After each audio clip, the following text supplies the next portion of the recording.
Baik, terima kasih kepada teman-teman yang telah bisa hadir untuk mempresentasikan materi yang kita susun dalam sebuah modul yang berjudul Aminah dan Turunannya. Namun, sebelum kita memulai presentasi tersebut, ada baiknya kita memperkenalkan diri kita masing-masing. Saya Hindi Kristianti Purba selaku moderator, dan adapun teman-teman saya yaitu Saya Lutfia Rahmayati.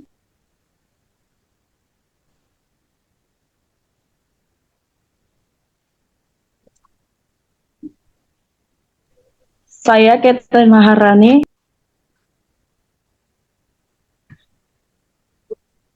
Dan saya Sari Mustika Anjani Hutagaol. Untuk mempersingkat waktu, langsunglah kita kepada materinya. Yang pertama yaitu ada konsep dasar aminah yang akan dijelaskan oleh saya sendiri. Apakah itu aminah? Aminah itu adalah sejenis senyawa yang berasal dari amonia atau NH3. Dengan kata lain, kita dapat dengan mudah mengatakan bahwa aminah adalah turunan dari amonia. Kita mempelajari tentang aminah dalam kimia organik, dan pada dasarnya aminah diklasifikasikan sebagai gugus fungsi atau senyawa nitrogen organik yang mengandung atom nitrogen dengan pasangan elektron bebas. Umumnya dalam aminah, atom hidrogen digantikan oleh gugus aryl atau alkil. Adapun gambar atau contohnya di dalam PPT ya.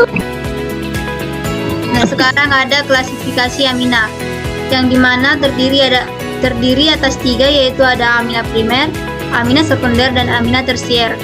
Yang pertama yaitu aminah primer. Aminah primer ini diklasifikasikan berdasarkan jumlah kelompok alkil atau aryl yang terkait pada atom nitrogen yang memiliki struktur yaitu RNH2. Adapun gambarnya di sini ya teman-teman. Yang kedua ada aminah sekunder. Aminah sekunder ini memiliki 2 kelompok alkil atau aryl dan 1 atom nitrogen yang terkait pada atom nitrogen. Yang ketiga ada aminah tersier. Aminah tersier memiliki 3 kelompok alkil atau aryl yang terkait pada atom nitrogen dan tidak ada atom hidrogen.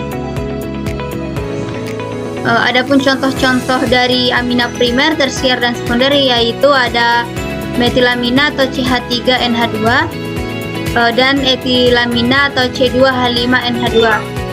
Adapun contoh dari aminah tersier yaitu trimetilamina atau CH3-3N dan trietilamina atau C2H5-3N. Dan adapun contoh aminah sekunder yaitu dimetilamina atau CH3-2NH dan richiditilamina atau C2H5-2NH. Nah, sekarang ada materi sifat fisik dan kimia dari aminah. Adapun sifat fisiknya yang pertama yaitu titik didih dan kelarutan. Aminah memiliki titik didih yang lebih tinggi dibandingkan dengan senyawa hidrokarbon yang setara. Yang kedua ada bau. Bau aminah ini seringkali memiliki bau yang khas yang dapat digambarkan sebagai bau amis atau seperti ikan busuk. Adapun sifat kimia dari aminah yang pertama itu adalah basa. Aminah bersifat basa karena adanya pasangan elektron bebas pada atom nitrogen yang dapat menerima proton atau H+.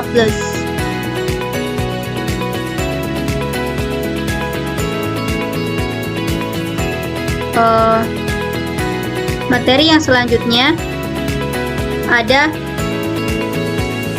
sifat geometri dan ikatan dalam aminah. Geometri, aminah memiliki geometri piramida trigonal di seikatan dengan sekelompok alkil atau aryl. Yang kedua ada ikatan NH dalam aminah primer. Yang sekunder memungkinkan terjadinya ikatan hidrogen yang mempengaruhi sifat fisik seperti titik didih dan kelarutan. Nah, sekarang ada materi sifat-sifat fisik kimia dari aminah yang akan dijelaskan oleh Sari Mustika. Pada Sari Mustika saya persilahkan. Baiklah, di sini saya akan menjelaskan tentang sifat fisik dan kimia pada aminah. Pada sifat fisik aminah memiliki 2 sifat, yaitu titik didih kelarutan dan bau. Pada titik didih kelarutan mempunyai 2 sifat, yaitu titik didih dan kelarutan. Titik didih amina memiliki titik didih yang lebih tinggi dibandingkan dengan hidrokarbon dengan massa molekul yang sebanding.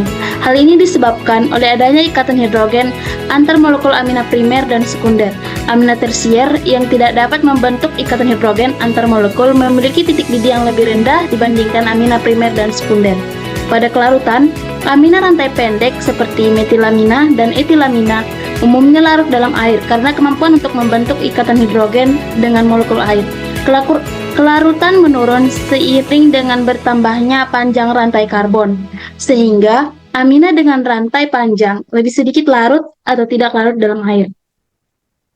Pada sifat baunya, amina sering memiliki bau yang khas, yang dapat digambarkan sebagai bau amis atau bau seperti ikan busuk. Bau ini lebih terasa pada amina alifatik dan bisa menjadi sangat kuat pada beberapa amina dengan massa molekul rendah. Pada sifat amina, pada sifat kimia amina memiliki beberapa sifat, yaitu basa, reaktivitas, dan nukleofilik. Pada basa, amina bersifat basa karena adanya pasangan elektron bebas pada atom nitrogen yang dapat menerima proton atau H+. Kekuatan basa amina bergantung pada jenis dan jumlah substituen yang terikat pada atom nitrogen. Yang kedua, reaktivitas. Pembentukan garam amina atau amina dapat bereaksi dengan asam untuk membentuk garam amina. Misalnya, metilamina dapat bereaksi dengan asam klorida menghasilkan metilaminium klorida. Lalu, yang ketiga, nukleofilik. Amina bertindak sebagai nukleofil yang kuat dalam reaksi substitusi nukleofilik karena pasangan elektron bebas pada atom nitrogen. Ini memungkinkan amina untuk berpartisipasi dalam berbagai reaksi kimia. Yang ketiga, kestabilan amina. Kestabilan amina dipengaruhi oleh beberapa faktor, termasuk struktur molekul, substituen yang terikat pada nitrogen, dan kemampuan amina untuk berpartisipasi dalam interaksi ikatan hidrogen dan resonansi. Yang pertama, struktur molekul. Amina primer atau RNH2 memiliki dua atom hidrogen yang terikat pada atom nitrogen. Kestabilannya dipengaruhi oleh kemampuan untuk membentuk ikatan hidrogen antar molekul yang meningkatkan kestabilan termal dan titik didih. Amina sekunder atau RNHR memiliki satu atom hidrogen yang terikat pada atom nitrogen. Meskipun mereka juga dapat membentuk ikatan hidrogen, interaksi ini lebih lemah dibandingkan dengan amina primer karena ada lebih sedikit atom hidrogen yang tersedia untuk ikatan hidrogen. Pada amina tersier atau RNR2 tidak memiliki atom hidrogen yang terikat langsung pada nitrogen, sehingga tidak dapat membentuk ikatan hidrogen antar molekul. Ini membuat mereka kurang stabil secara termal dibandingkan amina primer dan sekunder. Yang kedua, substituen pada nitrogen. Efek elektron donor dan penerima substituen pada nitrogen dapat mempengaruhi kestabilan amina melalui efek induktif dan resonansi. Gugus elektron donor seperti alkil meningkatkan kerapatan elektron pada nitrogen, membuatnya lebih stabil dan lebih basa. Sebaliknya, gugus elektron penarik seperti nitro atau karbonil menurunkan kerapatan elektron seperti nitrogen, mengurangi kestabilan dan kekuatan basa. Steric hindrance. Substituen besar pada nitrogen dapat menyebabkan hambatan sterik yang mengurangi stabilisasi amina dengan menghalangi interaksi molekuler atau membentuk nitrogen kurang tersedia untuk berpartisipasi dalam reaksi kimia. Resonansi. Amina aromatik. Dalam amina ini, seperti anilin atau C6H5NH2, pasangan elektron bebas pada nitrogen dapat berpartisipasi dalam resonansi dengan cincin aromatik. Ini delokalisasi pasangan elektron bebas, menstabilkan molekul secara keseluruhan. Namun efek ini dapat mengurangi basa anilin karena pasangan elektron bebas tidak sepenuhnya tersedia untuk menerima proton. Interaksi ikatan hidrogen yang dapat membentuk ikatan hidrogen seperti amina primer, sekunder, memiliki kestabilan yang lebih tinggi dalam fase cair dan padat karena interaksi intermolekul juga mempengaruhi sifat fisiknya seperti titik didih dan kelarutan. Sekian materi dari saya kembalikan kepada moderator. Baik, terima kasih kepada Sarah Mustika. Nah, sekarang ada materi tentang dua metode sintesis amina yang akan dijelaskan oleh kepada rekan saya persilahkan. Baik.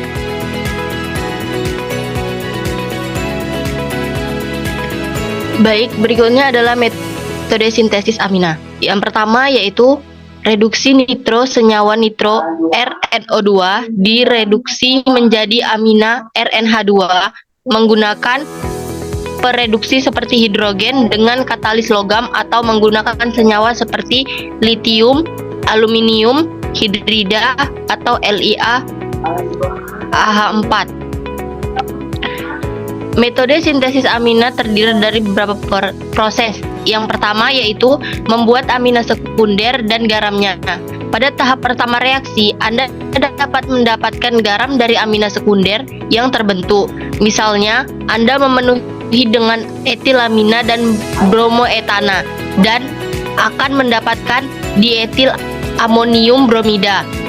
Seperti dengan reaksi CH3CH2Br ditambah CH3CH2NH2 menghasilkan CH3CH2NH2 positif Br negatif CH3CH2. Dengan adanya kelebihan etil amina dalam campuran, ada kemungkinan terjadinya reaksi reversibel. Etil amina menghilangkan hidrogen dari ion dietil amonium, menghasilkan dietil amina bebas amina sekunder.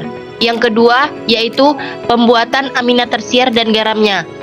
Itu tidak berhenti di sini. Dietil amina juga bereaksi dengan bromoetana dalam dua tahap yang sama seperti sebelumnya.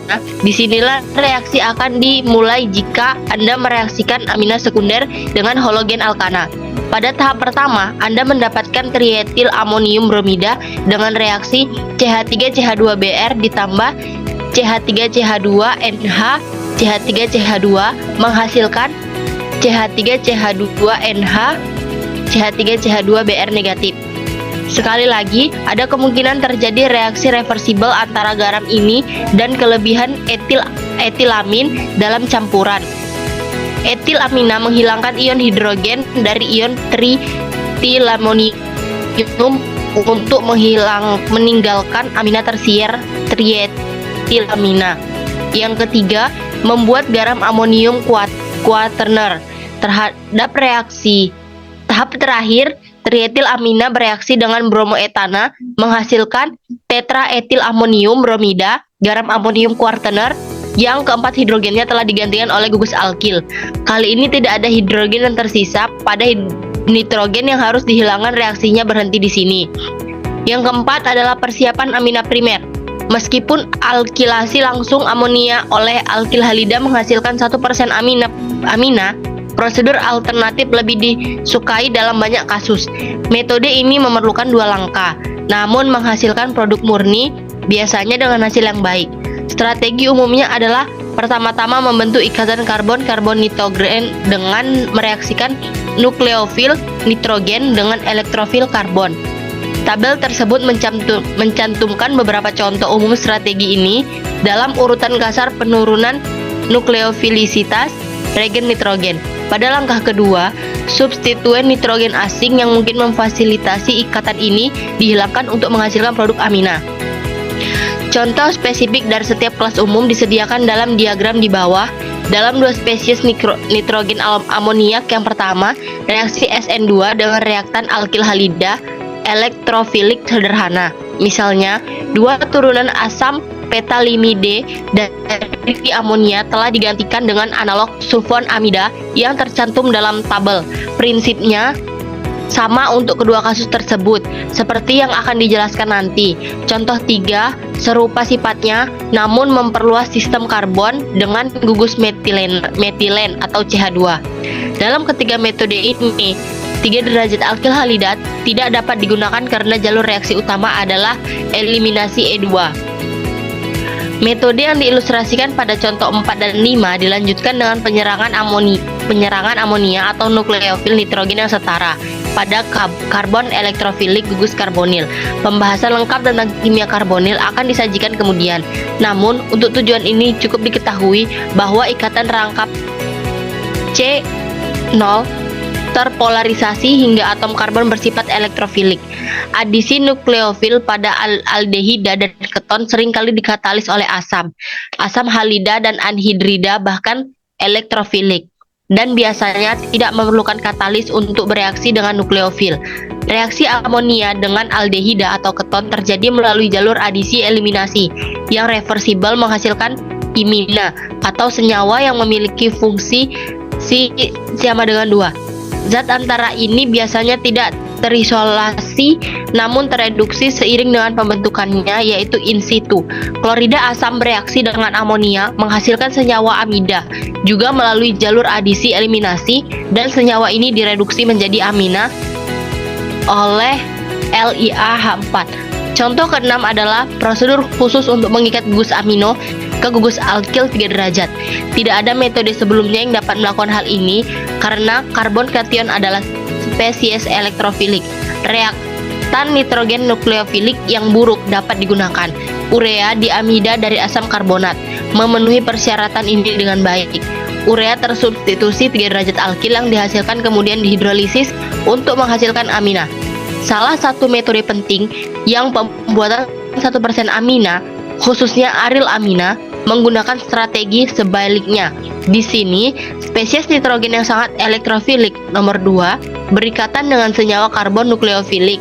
Reaksi netrasi ini menghasilkan gugus nitro yang dapat direduksi menjadi 1 derajat amina melalui beberapa prosedur produksi. Penataan ulang 1 derajat amina Hoffman memberikan sintesis tambahan 1 derajat amina. Sekian materi saya. Baik, terima kasih kepada Lutfia yang sudah menjelaskan tentang materi 2 metode sintesis dan amina. Nah, sekarang ada materi tentang amina aromatik yang akan dijelaskan oleh rekan saya Catherine. Pada Catherine, saya persilakan. Atau menjelaskan yang pertama ada senyawa nitro. Senyawa nitro ini atau RNO2 direduksi menjadi NH2 menggunakan agen tereduksi seperti hidrogen dengan katalis logam atau menggunakan lithium aluminium hidrid atau LiAlH4. Contoh reaksinya ada RNO2 tambah 3H2 menghasilkan RNH2 tambah 2H2O. Yang kedua ada reduksi amina nitril, yang dimana nitril direduksi menjadi amina primer menggunakan agen tereduksi seperti LiAlH4.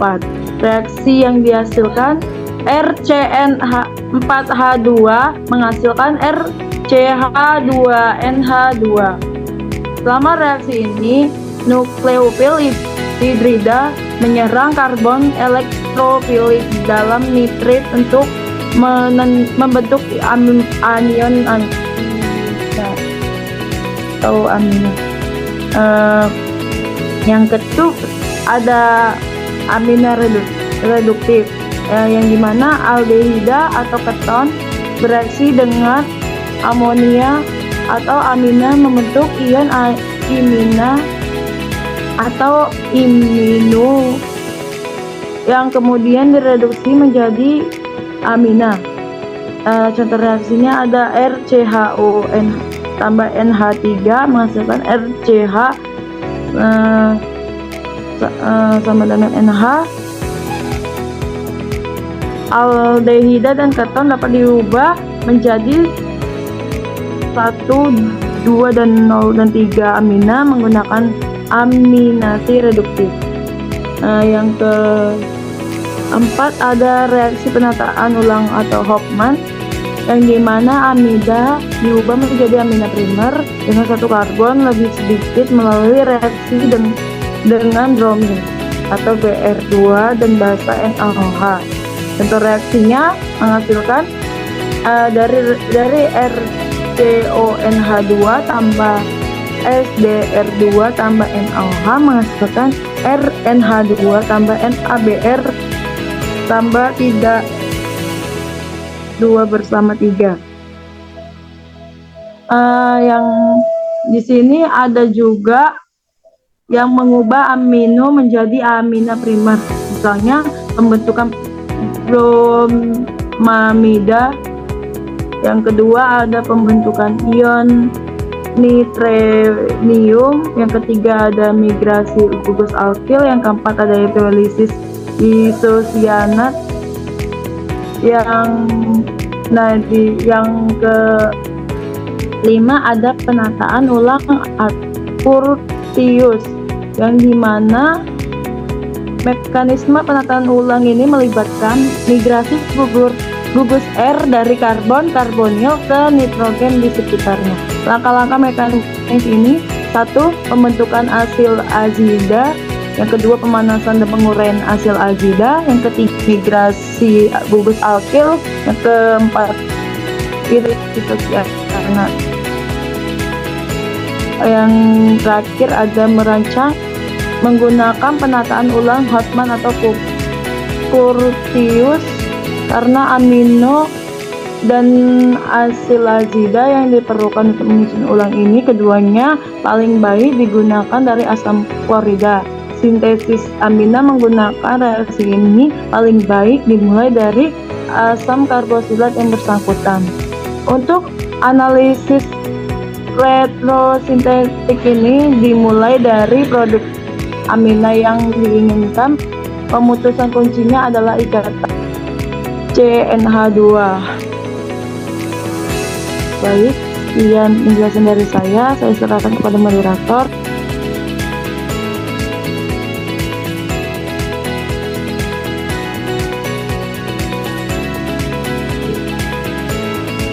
Baik, terima kasih kepada Catherine yang sudah menjelaskan tentang materi amina dan amina aromatik. Kita sudah selesai melakukan presentasi.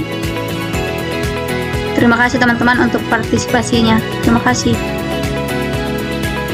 Selamat menikmati. Dadah. Udah.